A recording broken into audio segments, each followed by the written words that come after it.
Hi, this is Denise Mathew, and today I'm going to make a double heart ring. If you notice, I've made two here. I've got a smaller version right there, and this is a bigger version. You can adjust it according to, it can be an adjustable ring because it is open, so that's good. And you can make the hearts, as you notice, I made smaller and larger hearts here. So let's get started. So I'm going to work right off the spool. And the first thing I'm going to do is make the first heart. So what you want to do is kind of try and eyeball, or you can even measure how much wire you're using when you are making this heart, because it will help you to use the same amount on the other side of your ring. So I'm working with about 2 inches of wire. I'm going to make a smaller heart, so I'm just going to go in about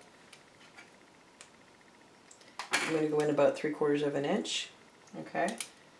Alright, so that's what I would have. And then what I'm going to do is just take my wire, and I'm just making a loop in the center. And I'll have a picture so you can see that, because it's kind of hard to show up. But you're making sort of a loop, and that's going to be the center of your heart. So that's what you would have. Okay, so just leave a little bit of this part too, because you want some to wrap around the base of your wire.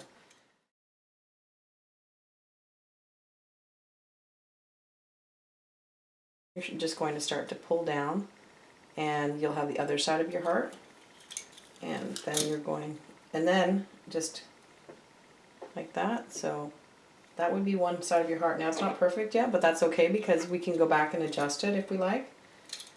So just take that tail and start to wrap it a few times. I mean, it doesn't have to be many. It could be 1 or 2 times around the base of the wire, and that's okay. And that will just, basically it's just there to hold it. And then just make sure everything's tucked in properly. And you can adjust your heart as much as you like. You can adjust your heart now or later. So once you have one side of your heart done, so you can just take it around a ring mandrel or a dowel, and you can just decide what size. So for instance, if I want to make a size 7, I would just put it around the size 7, like that. And then, and again, the sizing you don't have to worry too much about. It is adjustable, so if it's a little bit off, it's okay. Even if it's a little bit big, you can, or small, you can adjust it, open it up a little bit more. So that I can see that I'm going to need about just that amount, just to make sure the hearts are going to line up, and this part will go around your finger. But you want to make sure you don't cut it back too far, because you have to remember that you want one heart to be here and you want the other heart to be here. So they're sort of sliding. So you're going to have to go a little bit over with your measurement. Okay, and then after that, you're just going to do another, and I believe it was 2 inches that I decided on. So 2 inches, and a little bit more than 2 inches, just to make sure. Slide it off, and then at this point you can just straighten it out and adjust your heart now. You can adjust it later, it doesn't really make a difference.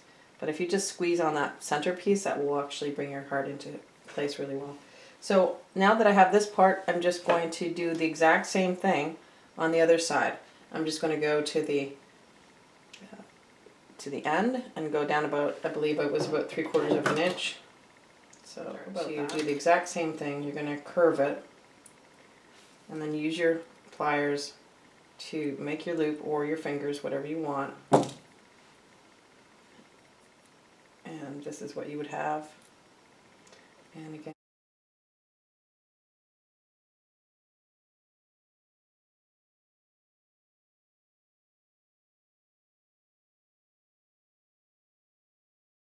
and just wrap it around. And just kind of check them out to see if they're getting to be about the same size. This one's a bit bigger, so I'm just going to take it down a little bit. So you're just playing with it, and once you've made a few, you're going to know exactly what your measurements are. So ideally, practice with a more inexpensive wire, and then you can move on to a more expensive wire when you have your measurements down pat and you sort of know how much you're going to need.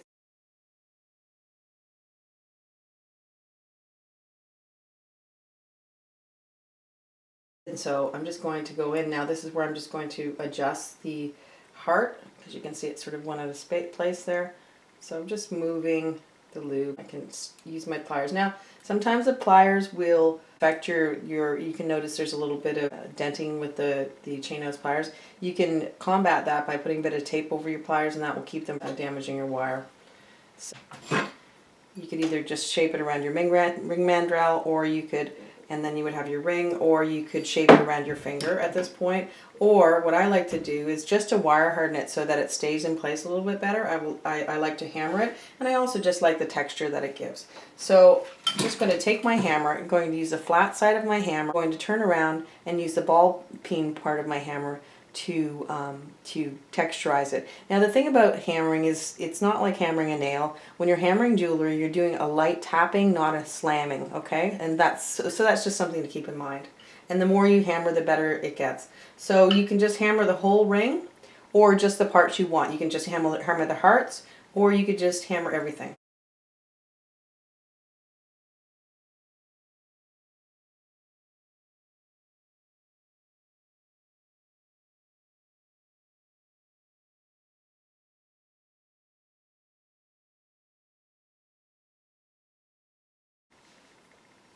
All right, now that this is hammered out, you're just going to take it and just wrap it around your ring mandrel or your dowel, whatever you like, and then just kind of, you'll have your completed ring. You can push it down a little bit so that it's sort of flatter against the ring mandrel, and then you would have your completed ring.